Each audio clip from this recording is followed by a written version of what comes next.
President Trump reacting to the whistleblower controversy a short time ago, calling it another witch hunt. This comes as the complaint regarding the president's phone call with Ukraine's leader is declassified, and as Democrats ramp up their impeachment push. Let's bring in Michael Moore, former U.S. Attorney for the Middle District of Georgia, Alex Vogel, former General Counsel for the NRSC, and Andy McCarthy is a former Assistant U.S. Attorney and Fox News contributor. I just want to play for you two things. One, you'll hear from Nancy Pelosi saying that the DNI broke the law, and hear Joseph McGuire's response about that. Watch. What DNI did was broke the law. The law is very clear.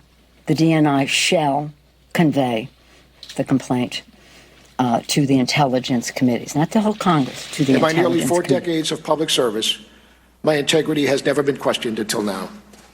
I'm here today to unequivocally state that as acting DNI, I will continue the same faithful and nonpartisan support in a matter that adheres to the Constitution and the laws of this great country, as long as I serve in this position for whatever period of time that may be.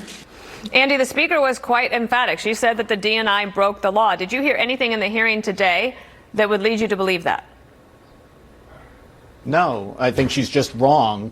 The law only applies if we're dealing with intelligence activities that are defined in the statute that are under the authority of the Director of National Intelligence. The President is not under the authority of the DNI.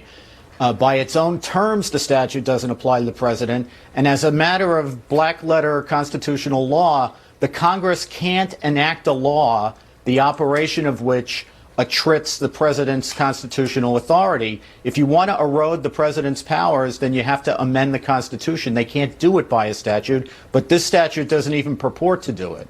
Michael Moore, is that how you see it? No, that's not how I see it at all. If you look clearly there, he has 7 days to make his report.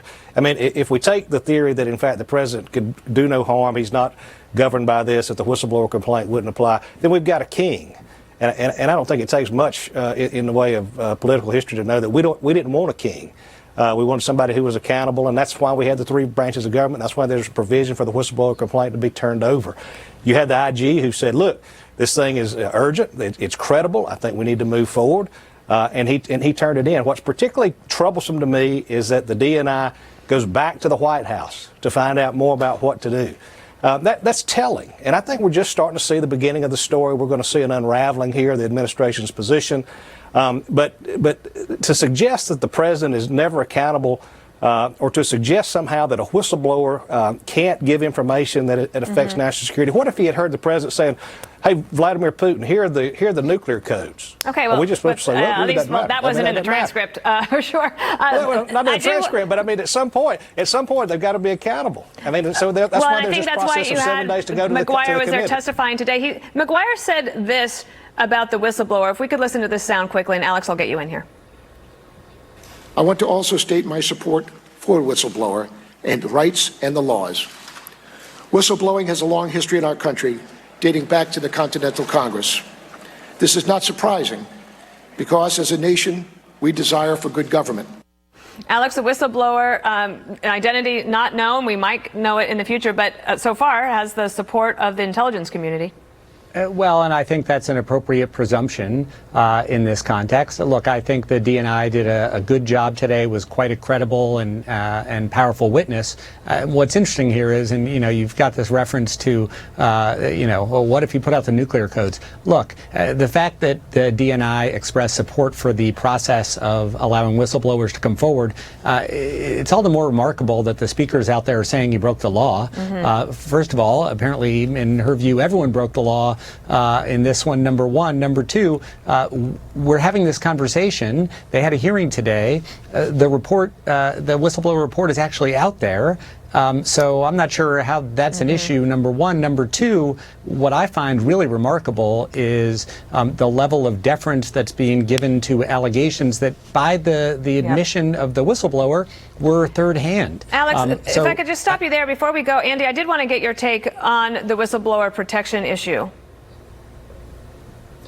Well, I think it was a big deal at the hearing today. The DNI was asked whether he would promise that the whistleblower would have protection against retaliation. And Dana, this gets us back to square one, because if the statute applies, then he can give whatever protection is under the statute. If the statute doesn't apply, then he can try, as far as his power is concerned, to give him whatever protection he personally is capable of, but he can't give him the protection of the statute if it doesn't apply.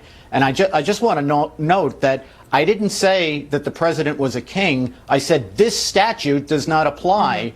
Congress obviously has a lot of ways to rein in presidential misbehavior. Well, and we have great lawyers on here to explain it all to us. Michael Moore, Alex Vogel, Andy McCarthy. Fastest segment in the East. Thank you. And we're keeping an eye on the Hill, where the acting director of national intelligence is behind closed doors with members of the Senate Intelligence Committee. When he leaves, we'll take you there. Plus, what's the White House protocol when it comes to the president's communications with other world leaders? Who listens in? And what have we learned about the transcript of the call that is causing